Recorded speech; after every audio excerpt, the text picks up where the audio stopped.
Right, let's take a look at that story that I talked about that takes us to South Sudan.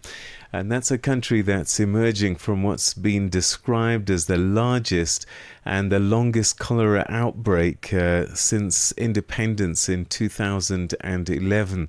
A crisis that's exposed the deep vulnerability and fragile health systems facing in the midst of conflict.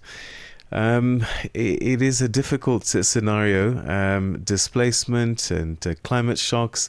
On top of that, now the outbreak, which began in 2024, spread across more than 50 countries at its peak, but a sustained response by South Sudan's Ministry of Health, the World Health Organization, and partners have significantly reduced new infections, narrowed geographic spread, and delivered millions of oral cholera vaccine doses. The WHO says tens of thousands of deaths may have been prevented through rapid intervention. To help us understand and assess things on the ground, we're now joined by Dr. Aggrey Bategereza, who's Emergency Preparedness and Response Team Lead with the World Health Organization in South Sudan. Thank you very much indeed for joining us and welcome to the program. Thank you. Thank you for having me. Let's talk a little bit about what's going on here. At its peak, this outbreak affected more than 50 countries. Where does the situation stand today, and particularly in South Sudan? Thank you. As you rightly say, that this has been the largest and the longest cholera outbreak since independence of South Sudan. It started, as you mentioned, back in 2024, end of 2024, as the result of imported cases from Sudan. And we know what is happening currently in Sudan. Now, with these returnees, refugees coming, and they were spreading all over South Sudan, and that's why it became the largest, because different individuals went in different areas. Now, in South Sudan, there is cholera, first of all, yes, it's a disease. However, it is a developmental issue. So there is a challenges of water, safe water. There's a challenges of sanitation that includes toilets. So with increased number of refugees, increased number of displaced population makes the situation worse. So despite being largest and longest, Ministry of Health, WHO, and partners have done extremely well, because currently we are talking around 98,000 cases. But these 98,000 cases have been, and it went into all 50 plus states, and but now it has been shrunk into only 7 counties. And despite going through being the largest, at one time we used to receive 1,000 cases a week, but now we are receiving less than 100 cases a week.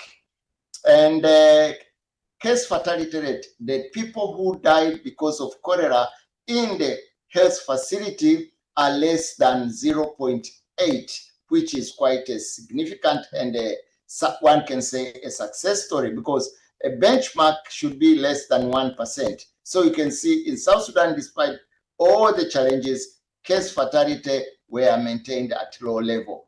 And through different interventions, which were instituted, as I said, Ministry of Health, technically guided by WHO, and implemented by different partners on the ground.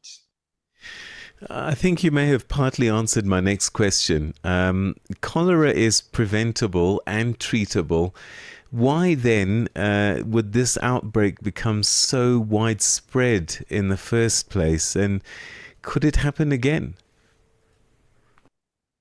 Yes, as cholera is very preventable. If you have safe water, if you have everyone is using a latrine or toilet appropriately, if everyone washes hand at the 5 critical times, one of it after using latrine or before eating or after attending to patients, yes, cholera will be prevented. And by the way, to get cholera means you have ingested or swallowed quite a big number of these microbes. By ingestion of little amount of microbes, you won't get cholera, but you must have ingested a lot of microbes in order to get cholera. So in South Sudan, as I mentioned, it is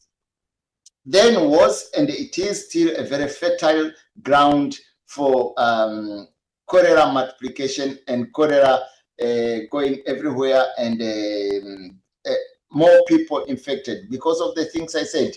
There's a challenge in safe water, there's a challenge in latrine, and there is a challenge in health services. But in addition to that, there's that high displaced population number because of different reasons, climatic conditions, conflict, and within the country, and conflict from outside the country, and other reasons that have made people being displaced forcibly. So to control it in such a situation, normally the quickest bullet we have is to ensure oral cholera vaccination. You just give oral cholera vaccination, you are well protected within 7 days of ingestion of that. And that is what protected majority of people, also reduced the number of people who died because of cholera. But once you have provided adequate vaccination, people are protected maximally only 3 years. Why 3 years? You can use these 3 years to correct issues, as I mentioned, like water issues, I mentioned of sanitation, as it buys you time, but it does not stop if these other areas are not addressed. I'm curious about access. Were you able to reach all areas? Usually in the middle of conflict, getting to some people is quite difficult. And if you can't get access to them, does that mean that transmission lingers? There's a risk for lingering transmission of cholera? You're very right. If you cannot, as we said, cholera is very easily treatable disease. However, again, if not treated, it can kill, and kill very fast. Luckily for South Sudan, during the time 2024 coming to up to the end of 2025, there was an element of calmness. Conflict, we were able to have access in majority of the areas.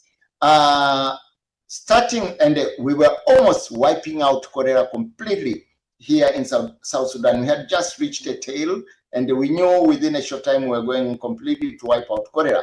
However, now, with the starting of a conflict, beginning of this early 2026, yes, we have seen cases rising, right. And then we have challenges of access in pockets of areas within South Sudan. UN and partners, we are seriously negotiating with the factions that are fighting to ensure that health care is given priority, is given access, and humanitarian have access, right. safe passage, and able to provide services closest to the affected population. All right, Dr. Bategereza, we're going to have to leave it there. Thank you very much indeed for giving us that update on the situation in South Sudan, and good news that you're on top of the situation and have stemmed the tide. Thanks for your time. Thank you very much for having me. Wish a good day. That was Dr. Aggrey Bategereza, who's Emergency Preparedness and Response Team Lead in South Sudan.